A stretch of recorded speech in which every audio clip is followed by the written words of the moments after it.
mibio an Jehovah ary tany rehetra, manompo an Jehovah amin'ny fifaliana, mankanesa eo anatrehany amin'ny fiobiana. Aoka ho fantatrareo fa Jehovah no Andriamanitra, izy no nanao antsika ary aza isika dia olony sy ondry fiandriny.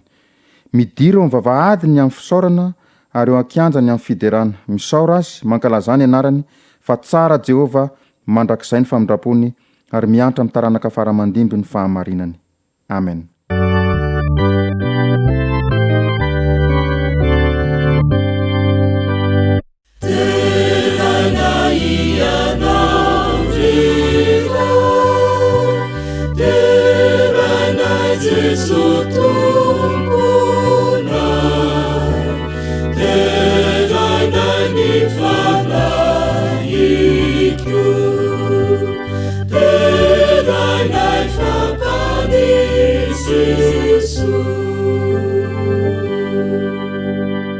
Afaka isika tompoko.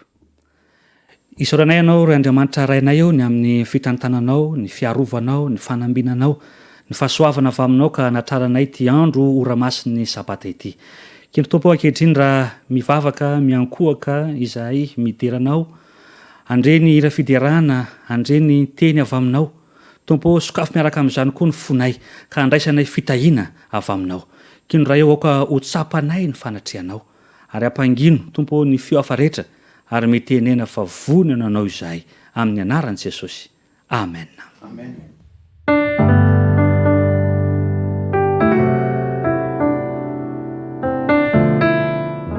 Fifaliana ho anay dimy mianadahy indray ny miarahabantsika nahatratra ity andro sabata ity ary miarahabantsika manokana izay manaraka izao fandarana izao ka mirary ny fitahiana avy amin'ny Jehovah izay natokona amin'ity sabata ity ho amintsika tsirairay avy. Andesika hiaraka hideran'Andriamanitra amin'ny fanaovana ny hira fa 720 avy rivazan-tany io. Hira fa 720 avy rivazan-tany io.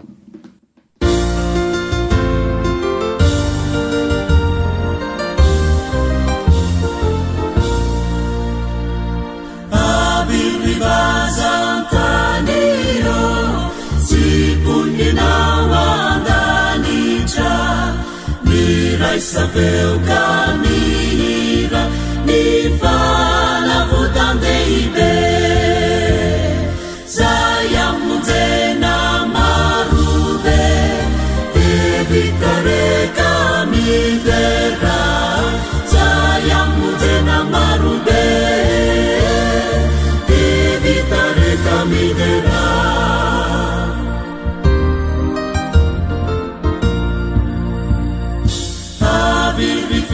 Yangunano masanjatu reni fe iderani panavuta nati anefita zizo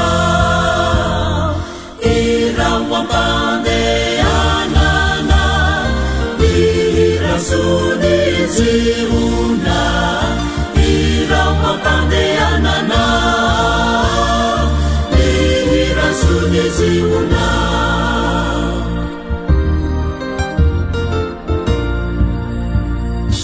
Aviriua vunzio kami falia vuku vafaduza yanara mirai sampai kamira derau famedika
manasa antsika rehetra ndray ny tenin'Andriamanitra ka hiaraka hijery izay voasoratra ao amin'ny Filipianina 3:7 tapany voalohany ihany isika. Filipianina 3:7 tapany voalohany. Ovaka itsika amin'ny anaran'i Jesosy. Eny, miezaka hanatratra ny marika aho. Hotohizantsika ny vaky teny izay voasoratra ao amin'ny Exodosy 2:2 ka hatramin'ny 7 ka hatramin'ny 5. Exodosy 2:2 ka hatramin'ny 5. Toy izao mivaky ny teny amin'ny anaran'i Jesosy. Ary tao anatin'izany andro maro zany dia maty ny mpanjakan'i Egypta, ary ny zanak'Israely ny sento no ny fanimpony ka nitaraina, ary niakatra tany amin'Andriamanitra ny fitarainany no ny fanimpony. Ary Andriamanitra nandre ny fitarainany dia nahatsiaro ny fanekeny tamin'ny Abrahama sy Isaka ary Jakoba. Ary Andriamanitra dia nijery ny zanak'Israely ka nahafantatra azy. Manasa antsika rehetra hiary hivavaka mandohalika.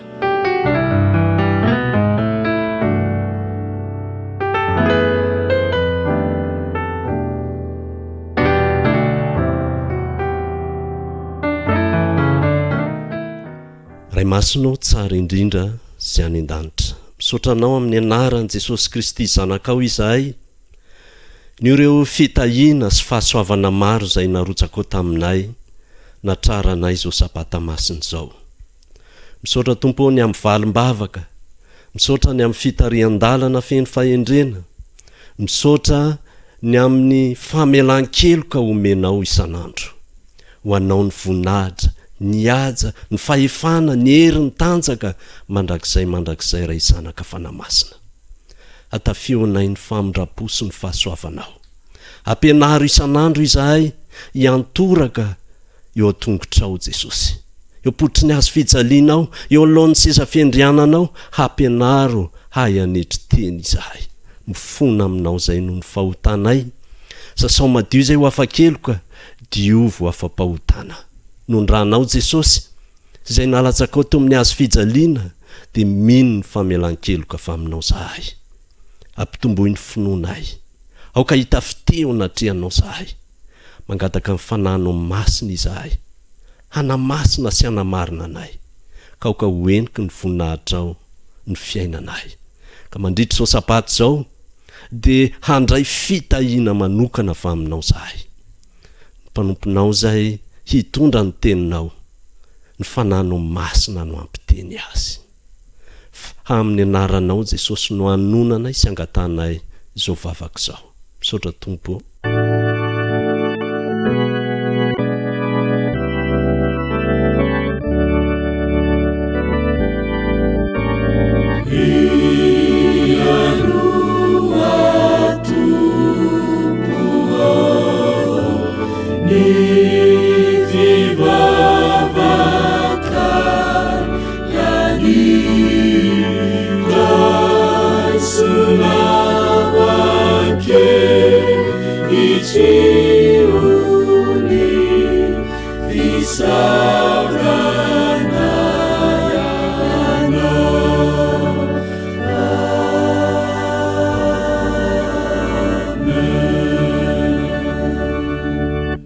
Amen. Amen.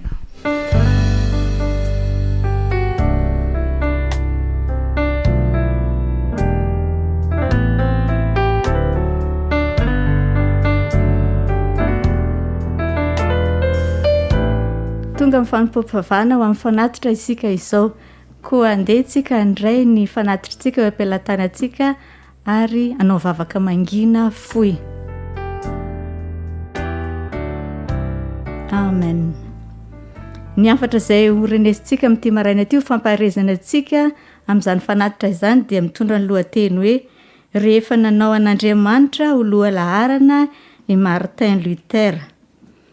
Nafoy ny Martin Luther ny zavatra rehetra rehefa nanao an'Andriamanitra ho loha laharana izy, na izany ary dia tsy kivy izy.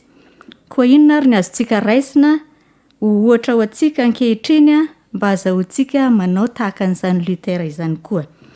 Tamin'ny taonjato faha 19 dia notarian'ny eglizy katolika romana ny olona ino fa mila ny eglizy izy a raha te hanantona ny Kristy sy te azo famonjena. Azo antoka fa fanenjena no miandry izay samy manohitra ny fahefan'ny eglizy, indrindra fa ny fahefan'ny papa tamin'izany fotoana izany. Nandritra iovan'ny fotoana maizina teo amin'ny tantaran'ny olombelona io a, i Martin Luther dia pretra katolika romana nafana fo tokoa. Rehefa namaky ny soratra masina nefa izy a, dia fantany fa ny olona tsirairay dia tokony ho afaka hifandray mivantana amin'Andriamanitra fa tsy mila fanelanelanana eo amin'ny olona. Teo ambanin'ny fahefan'ny Baiboly Luther dia nanaika fa na dia teo aza ireo fahefan'ny Empereur Romain io dia tsy natahotra izy a tamin'izany fotoana izany.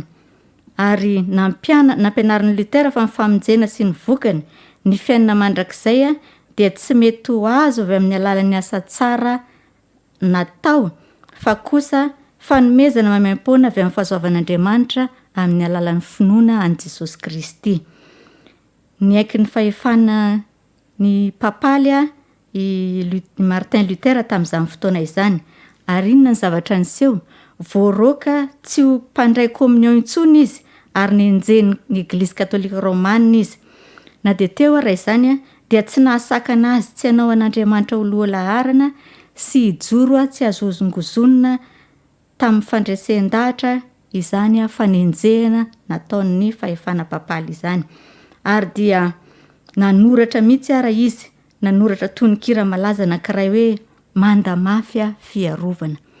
Zay ny tantaran'ny Luther, nanao an'Andriamanitra ho loha-laharana izy, namoizany ny zavatra rehetra izany, mampahery antsika tokoa izany.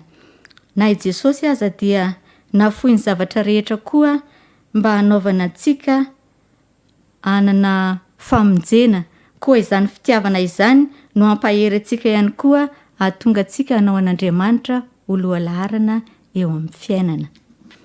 Andeha isika hanolotra ny fanatitra ho an'Andriamanitra ka dia feon-java-maneno no andraisantsika izany.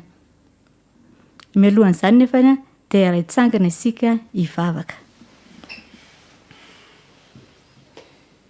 Rainay izay ny an-danitro, misaotra anao izahay satria nanome fotoananay ianao ahafahanay manolotra ny ampafolony sy ny fanatitra ho anao.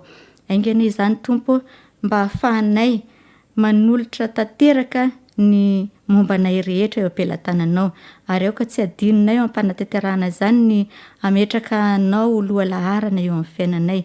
Taio izany fanatitra izany mba havita be eo amin'ny asanao. Tononona mivavaka amin'ny anaran'i Jesosy irery ihany. Amen.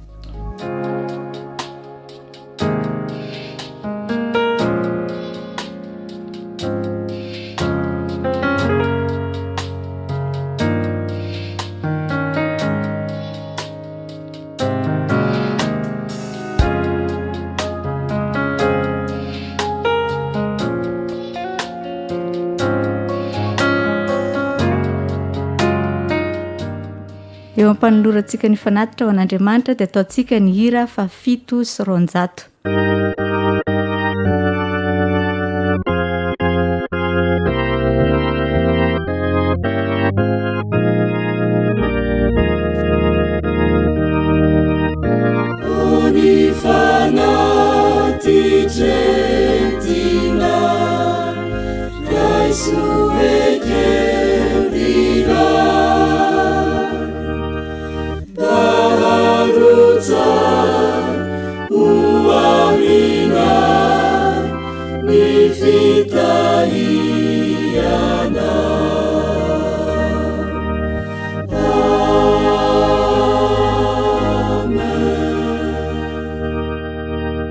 Amen.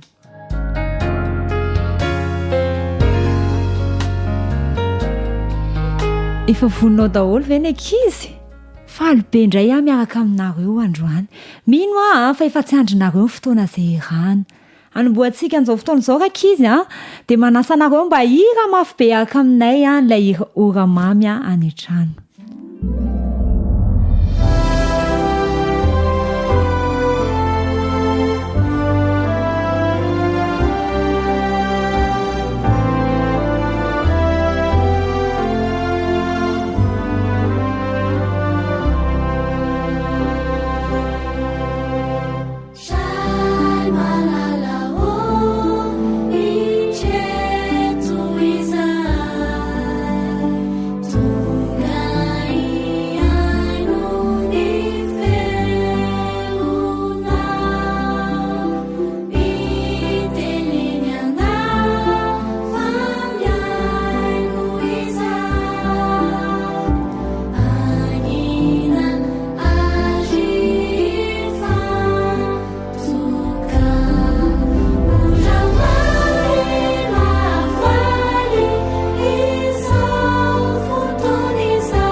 I Josefa dia tovolahy anankiray izay nampidirina amponja noho ny endrikendrika izay nahazo azy.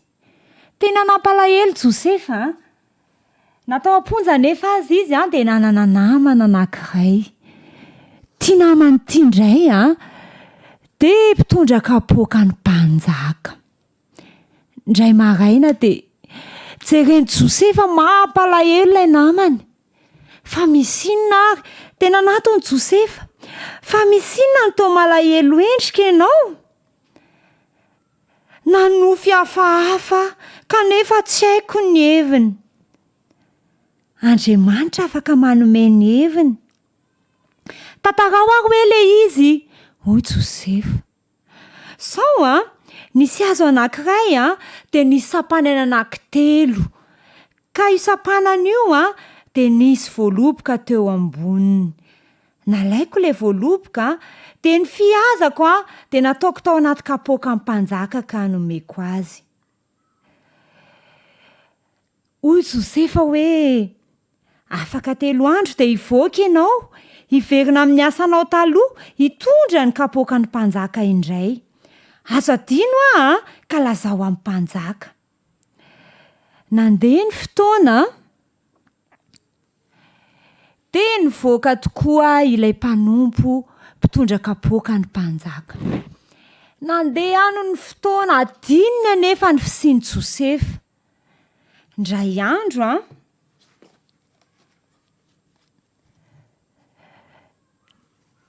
nanonofy hafahafa ny mpanjaka. Inona ary ny tiany nofy lazaina? Inona ary izany zavatra nofisiko hafahafa izany? Natsoina daholo ny mpanapaka kanefa tsisy afaka namaly ny fanontanian'ny mpanjaka. Vetivetika teo dia nipoitra ilay zatovo. Natadidy fa moa misy any Josefa any amponja any, rotaona taty aoriana. Tena adino ny fisian'i Josefa. Ary nampanatsoa ny mpanjaka i Josefa mba hilaza ny nofy. Rehefa tonga teo amin'ny mpanjaka Josefa dia ndresaka tamin'ny mpanjaka izy ary nilaza fa Andriamanitra no afaka milaza ny hevitry ny nofy. Andeha andray lesonsika rakizy ny amin'ny tantara izay hitantsika teo. Adino ilay mpitondra kapoaka ny fisian'i Josefa satria variana loatra ny amin'ny tenany izy. Isika ihany koa matetika dia mizatra mahavariana antsika ka mahatonga antsika tsy mifandray amin'ny hafa, mahatonga antsika manadino ny hafa. Andeha ka lesontsika androany mba hijery ny hafa ihany koa sy ny fifandraisana eo aminy.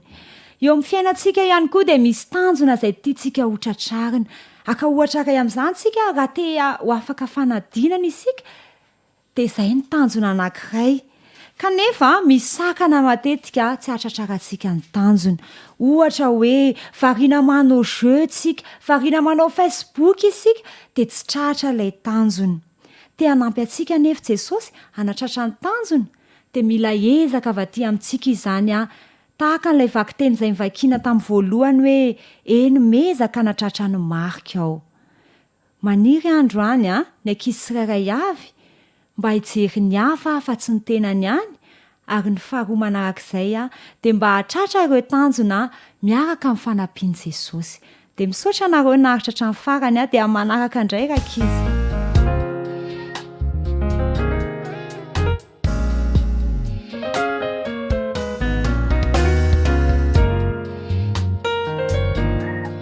Anomboantsika ny toroteny sahady dia andre ny antoko-pira anankiray isika.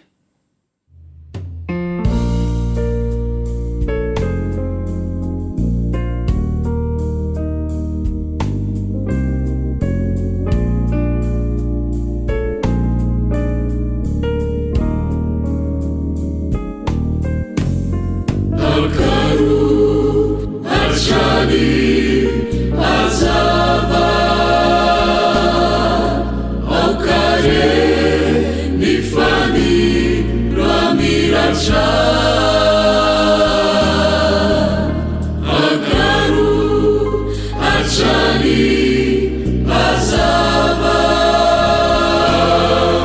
Bahasa,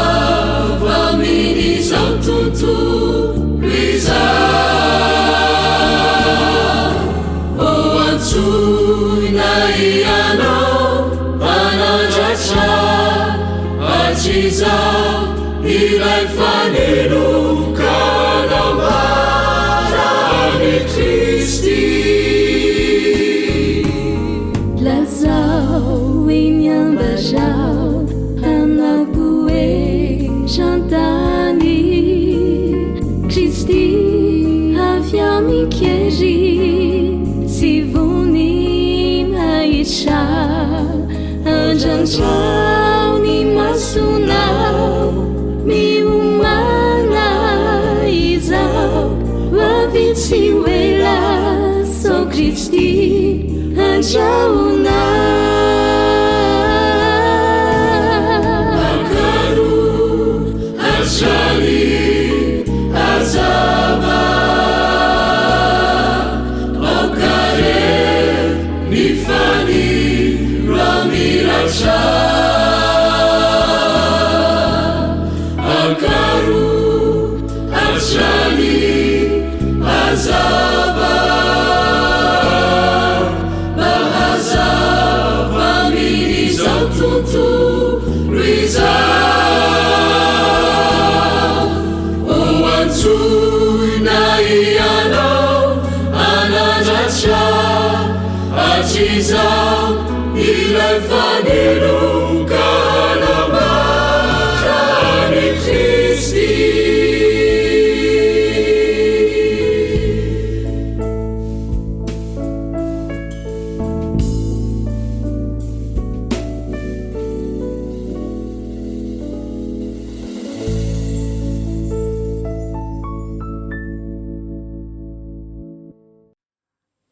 Anterina mandrakariva ry mpijery malala ry mpiaino malala ny fiarabana ho antsika rehetra tratra izao sabata manokana izao. Ity herinandro ity tokoa no nanokanantsika fotoana ny ompanana tamin'ny asa tanterahan'ny sampana fifandraisana. Ary amin'ity sabata ity sika dia hanamafy sy araka ifanentana ny amin'ny tokony sy ny fomba ampiasantsika nireo tambazotra isan-karazany. Eto dia te isaotra antsika rehetra ny tompona andraikitra sy ny mpiaramiasa rehetra ny amin'ireo ezaka lehibe izay no tanterahantsika. Na teo anivon'ny fédérationa izany na teo anivon'ny isaky ny fiangonana ihany koa. Amin'ity anio ity isika dia jery lohahevitra manokana manao hoe Mosesy sy ny afatry ny fahafahana. Ny tantaran'ny Mosesy dia fantatsika tsara fa hita avy aty amin'ny bokin'ny Exodosy. Io lay boky faharoa amin'ilay antsointsika hoe canon izany, na le boky faharoa amin'ireo boky 5 nosoratan'ny Mosesy. Amin'ny Exodosy azy dia mitovy amin'izay raha teo ny heviny dia tsinona fa milaza an'ilay fahafahana. Nandevozina nandritry ny taonjato maro ny zanak'Israely. Niaritry ny fahoriana, niaritry ny zavatsarotra, niaritry ny asa mafy. Kanefa mazava-dehibe ity tantara amin'ny bokin'ny Exodosy ity. Dia tsy mba mamototra na tsy mba hamototra ny teny fikasany Andriamanitra. Matoky amin'ny teny nomeny tamin'ny Abrahama, Jakoba, Isaka izy, fa saingy mandray anjara feno kosa ny olombelona sy ny safidiny amin'ny fanatanterahany azy. Andenge hojerevantsika ny tenin'Andriamanitra. Ary kanefa novakiny ny ray aman-dreny olona tamintsika teo eo amin'ny Exodosy toko 2 ka ny andininy 720 sy ny andininy 420. Exodosy toko 2 ka ny andininy 720 sy ny andininy 420 dia mivaky toy izao amin'ny anaran'i Jesosy. Ary tao anatiny zany andro maro zany dia maty ny mpanjakan'ny Egypta ary ny zanak'Israely ny sento noho ny fanompony ka nitaraina. Ary niakatra tany amin'Andriamanitra ny fitarainany noho ny fanompony. Ary Andriamanitra nanre ny fitarainany dia natsiaro ny fanekeny tamin'ny Abrahama sy Isaka ary Jakoba. Mahafinaritra ilay andininy 420 manao hoe Andriamanitra natsiaro ny fanekeny. Andriamanitra nandre ny fitarainany ary Andriamanitra vonina ny andray an-tanana ny raharaha. Ary teo amin'izany tontolo-kevitry ny fitiavan'Andriamanitra hanafaka ny Israely izany. Tao anatin'izany tontolo-kevitra misy izany no indro teraka i Mosesy fantatsika tsara izany. azadiny fa ny voalohany indrindra dia nanana ny fahalalana ampy Mosesy. Voalohany raha eo amin'ny lafi ny ara-panahy dia tsy mba nitovy tamin'ny tovolahy tamin'izany fotoana izany Mosesy, fa narovanaandriamanitra tamin'ny alalan'ny zozoro teo amin'ny ranonely raha nandripaka ny zazalahy kely latsaky ny 3 taona ny mpanjaka Farao tamin'izany fotoana izany. Ary mahagaga dia ity tsy hoe navotana fotsiny ny ainy Mosesy, fa mbola navelan'Andriamanitra ihany koa ny reniny ny taiza azy nandritry ny fotoana lava. Nahazo ny fampianaran'ny reniny ny momba n'Andriamanitra Mosesy. Fantany ny teny fikasan'Andriamanitra, fantany ny fotoana nisy azy ankehitriny, fantany fa tonga ny ora iasan'Andriamanitra, fantany ny fomba fiasan'Andriamanitra, fantany fa voantso ho mpanafaka ny Israely i Mosesy, ary fantany fa misiraka miandry azy ao aoriana. Nanana fahalalana ampy makasika ny ara-panahy Mosesy. Ny faharoa dia ity, nanana fahalalana ampy ny amin'ny lafiny ara-batana ihany koa izy. Raha mamaky ny tantara ao amin'ny bokin'ny Eksodosy isika dia mahita fa i Mosesy dia lehilahy natanjaka, jeneraly Egyptianina, no fanina ho tonga printsy, no fanina ho tonga mpitarika ny Egypta ao aoriana i Mosesy.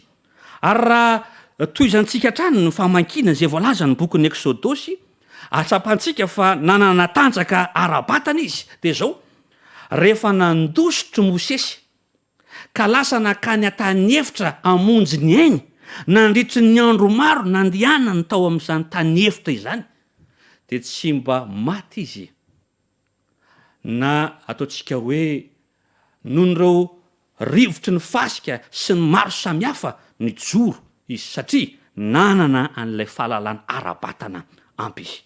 Ary ny fahatelo, tsy hoe fahalalana ara-panahy ihany na fahalalana ara-batana ihany, fa nanana fahalalana koa ara-tsaina Mosesy, satria nianatra sy nafeny siansy ny Egyptianina rehetra izy, na hainy lafiny politika, na hainy lafiny ara-miaramila, ary na hainy ampiasa ihany koa ireo teknôlôjia tamin'izany fotoana izany. Feno ity lehilahy ity ny fatahorana n'Andriamanitra amin'ny ara-panahy, ny tanjaka amin'ny lafiny ara-batana, ary namiratra ihany koa teo amin'ny lafiny ara-tsaina.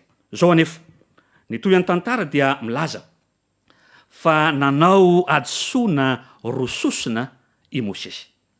Ny adisoana voalohany dia ilay hitantsika amin'ny Eksodosy 2 ka ny 1:20 sy ny 1:20. Eksodosy 2 ka ny 1:20 sy ny 1:20 dia mivaky toy izao amin'ny anaran'i Jesosy. Ary tamin'izany andro zany, rehefa lehibe Mosesy, dia nivoaka nakany amin'ny rahalany izy ka nijery ny fanompona mafy, ary nahita lehilahy Egyptianina nanavokaavoka ny anankiray tamin'ireo Hebreo rahalany, dia nierikerika izy ka no nitany fa tsy nisy olona, dia novonony ilay Egyptianina ary nasitrany tao amin'ny fasika ny fatiny. Nateo azy ireo fahalalana nananany Mosesy, ny adisoana voalohany no tanterahany. Nateo azy ny faniriny hanavitra ny Israely, ny fahitany ny fahoriny ny Israely. Ny fahadisoana voalohany nandray an-tanana ny toetra ra amin'ny tenany manokana Mosesy, nampiasa ny fahaizany sy ny hafanampony iarovana ny finoany amin'ny heviny manokana Mosesy. Nieritreritra fa afaka hiaro ny voninahitr'Andriamanitra amin'ny mety fahalalany sy ny mety fieverany, ary ny saina ny amonjy ny zanak'Andriamanitra izy amin'ny eritreriny manokana. Ary ny adisoana faharoa nataony Mosesy ao amin'ity tantarany Eksodosy 2 ity, eto amin'ity fotoana namonony ny lehilahy Egyptianina ity, dia mbola tsy niantso azy Andriamanitra. Tena mbola ataontsika hoe tsy tonga ny fotoana tokony hanaovany Mosesy an'izany toe-javatra izany. Fatany napetraka dia ny hoe tena io tokoa ve ny fotoana mety tokony namonony Mosesy ity Egyptianina ity? Tena io ve ny fotoana tian'Andriamanitra hanaovany an'izany? Ary io ve ny fomba tokony amonjeny ny zanak'Israely? Ny adisoana voalohany nandray an-tanana manokana ny amin'ny zavatra nisy Mosesy. Ny adisoana faharoa dia ity, tsy mbola tonga ny fotoanany Mosesy. Vokany voalohany lasa diso ny afatra voaraian'ny olona momba an'Andriamanitra. Lasa everin'ny olona fa Andriamanitra loza be sy Andriamanitra tia herisetra le Andriamanitra ivavana. Ka nanjosy aza dia nanda any Mosesy. Iza moa elahy. Ao amin'ny 7:10 sy ny 4:10 dia hono ambaran'ny ten'Andriamanitra. Exodosy 2 ka ny 7:10 sy ny 4:10 dia hoy izy manao hoe ary noho ny ampitsoniny dia nivoaka ny ray izy ary indreo nisy Hebreo roa lahy niady dia hoy izy tamin'ilay diso nahoana no namono namanao ianao fa hoy iza nanendry any alahy ho mpanapaka sy mpitsaranay moa mikasa mono hay koa va elahy tahaka namono ny alahy ilay Egyptianina dia raha kitahotra Mosesy ka nanao hoe ay fantatr'olona izany. Vokany tsy nipetraka tamin'ny toerana tokony izy lay afatra, tsy ny antefa araka ny tokony ho izy lay afatra. Ary ny vokany faharoa dia ity. Raha mamaky ny tantaran'ny Exodosy isika dia lasa voatery ny andry 40 taona'Andriamanitra no io fifandraisana sy fampitan-kafatra amin'ny endriny tsy mifanaraka amin'ny sitrapon'Andriamanitra io dia iny fa ny andry 40 taona indray Andriamanitra. Kanefa na eo azy izany fandraisan'Andriamanitra 40 taona lasa ny andro ondry tany anefitra Mosesy nandritry n'izany fotoana lava izany na teo aza nefa izany dia teo mandrakariva ihany koa ny fitiavan'Andriamanitra. Naseho an'Andriamanitra fa mamela heloka izy, nambaran'Andriamanitra fa afaka manamboatra izay diso izy, ka na teo azy ireo adosona nataony Mosesy dia ny antefa taminy indray koa ny antson'Andriamanitra. Ny fidy azy Andriamanitra 40 taona teo aoriana hanafaka ny Israely tao Egypta andova le fiainana mandrakizay. Fantatsika zany ny zavatra niseho fa 40 taona nanomanan'Andriamanitra Mosesy mba hampita sy hitondra ny afatra. Ary rehefa natsapa fa tsy afaka nataontsika hoe tsy mahay miteny intsony Mosesy fo vonona hampita afatra avy any an-danitra. Tamin'ny voalohany raha feno fahalalana izy afatra diso no nomeny. Fa rehefa nomanin'Andriamanitra nandritra ny 40 taona izy ka tsapany fa tsinotsinona izy votsavava tsy afaka hiteny teo no tonga aminy ny afatr'Andriamanitra. 40 taona teo aoriana zay vao tena afatra marina no lazainy Mosesy. 40 taona ateo aoriana voavoaraina zanak'Israely ny afatra ary ninony izy ireo zany afatra izany. Ry mpijery malala, ry mpieno malala, ry rahalahy sy anabavy tsy akanafaka amin'izao fotoana iainantsika izao, ny momba azy sy ny momba anao afatra inona no entintsika ary inona no voaraian'ny olona amin'izao fotoana izao. Kanefa ny bokin'ny Exodosy, ny tantaran'ny Mosesy dia ny hoe namanahoana ny fahaizako, namanahoana ny momba, namanahoana ny toerako ankehitriny dia te hiara hiasa aminao sy te hiara hiasa amiko koa Andriamanitra. Tiany ary faniriny ny hanafaka ny olona amin'izao azy ny fahotana, izao loza mianjady tanàna potika sy oravana izao. Tian'Andriamanitra ny hiara hiasa amiko sy aminao mba hitondra ny olona ihany koa handova le fiainana mandrakizay. Tsy mitovy tamin'ny andron'ny Mosesy ny iainantsika ankehitriny. Fa amin'izao andro tsika izao fantatsika ny andro. Ary amin'izao andro izao miantso antsika Andriamanitra. Ny fantaniana mipetraka andeha koa ve ianao. Andeha ve aho, andeha ve ianao. Miantso antsika izy amin'ny alalan'ireo tambazotra-pifandraisana isan-karazany, ny telefona, ny SMS, ireo réseaux sociaux isan-karazany, ny Facebook, ny YouTube, ny WhatsApp sy ny maro samihafa. Andeha ve ianao. Miantso antsika Andriamanitra amin'izao fotoana izao. Te hitady olona izy, mila lehilahy sy vehivavy, hitondra ny afatra avy aminy mba hanafaka ny olona amin'ny aizony izao tany izao. Fa kosa andova le fiainana mandrakizay. Andeha ve ianao. Ary eo ampandehanantsika hitondra izany ny afatra izany amin'izao vanandro iainantsika izao. Aza mitondra ny vahaolana zay verinao fa mety samirery, fa mety zanaiky ampiasain'ny fanan'Andriamanitra. Raha toa mantsika mitondra ny hevitra avy amin'ny tenantsika manokana isika, mety hiteraka ady azy zany, mety hiteraka korotana azy, mety lasa manjaka ny fosafosa sy ny fanesoana isan-karazany faoka le afatra avy amin'Andriamanitra. Zany hoe vao maika zany hamafisina ny fifandraisana amin'Andriamanitra, satria rehefa tsara ny fifandraisana amin'Andriamanitra dia tsara koa ny afatra izay avoaka. Rehefa tsara ny fifandraisana amin'Andriamanitra voarain'ny olona ny afatra ary nohon'ny olona izany ao anatin'ny tebotebo sy ny fahoriana izao tontolo izao. Mila le afa-pamonjena, afa-penim-pitiavana avy amin'le Andriamanitra amin'ny alalanao izy andeve ianao.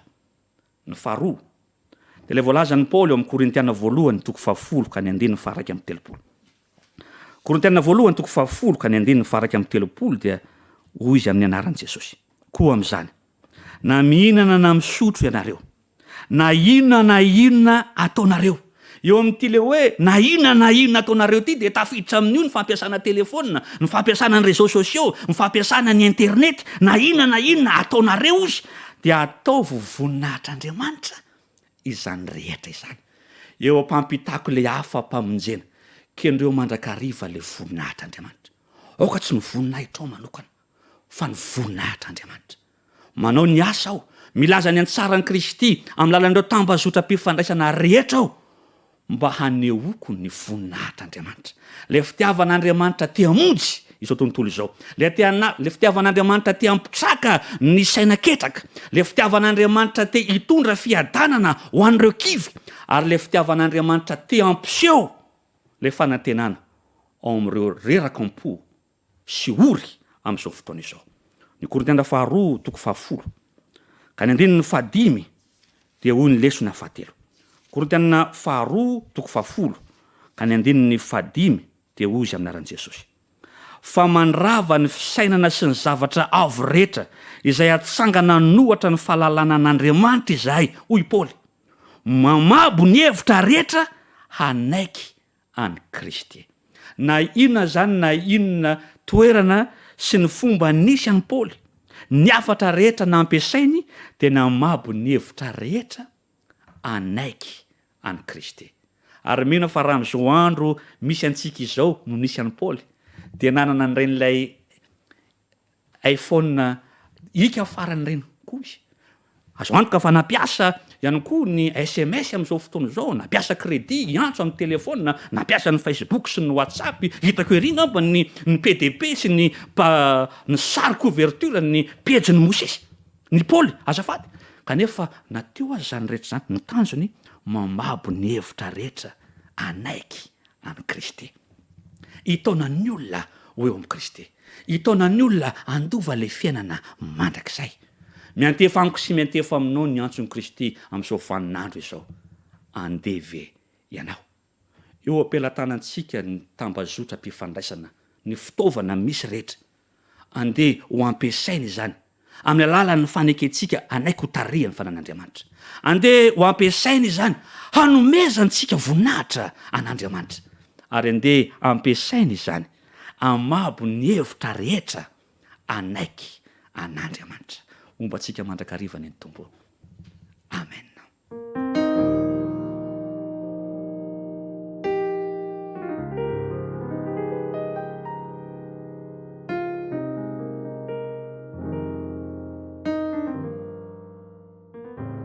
Ho famaranantsika ny fotoana sy hofeny izay afatra miezinezina izay a, dia hiaraka hitsangana isika hanao ny hira fa 7:7 misy baiko re tonga aminao. Hira fa 7:7 ataotsika eo am-pitsanganana.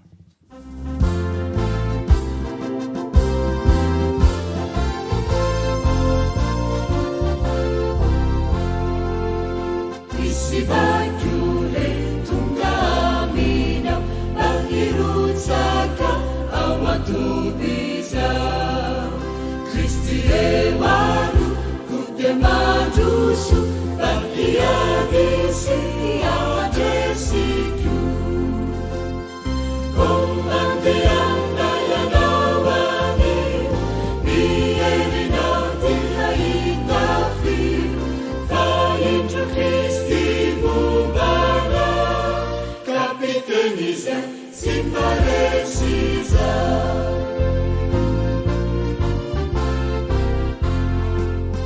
Andamafino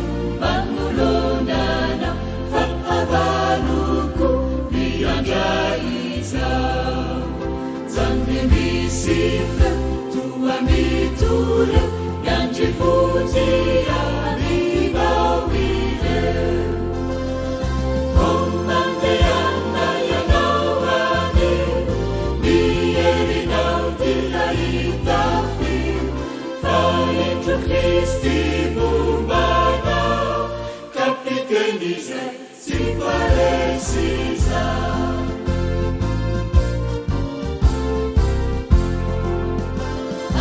Kencaka natekeliana fapanzinura nifanevisa enisabacha famaranitra enitenina jamanitra kommandeanna yanawane nierinau dilahitafi faentro Kristi bumbana kapiteniza siparesiza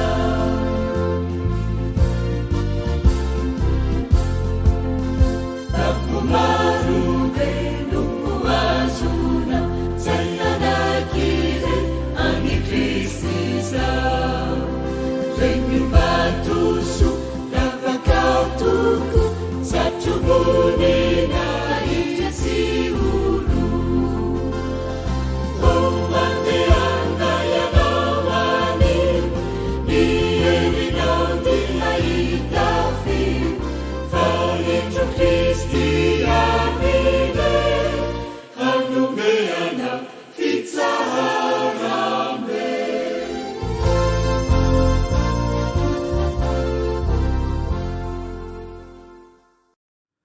ivavaka isika tompoko sotranao zay ray malalo ny amin'ity sabata manokana ity zay nomenao sotranao zay ny amin'ny ezaka zay niarahanay taminao tamy lasa ary am'izao ankehitriny zao ray malalo sy ny hoavy rehetra ampianaro mandrakariva izay hiara-iasa mifanainao hanao ny zavatra rehetra ho voninahitrao ary noho ny fahasoavanao ihany koa hambabo ny hevitra rehetra hanaiky anao ka ankehitriny raha hamarina izao fotoana izao izahay tanterao aminay ilay tsodranonao manao hoe itaianao ane Jehova ka hiaro anao ampamirapiratra ny tavana aminao ane Jehova ka hamindra fo aminao eny hanandratra ny tavany aminao ane Jehova ka hanome anao ny fiatanana amin'ny anaran'i Jesosy amen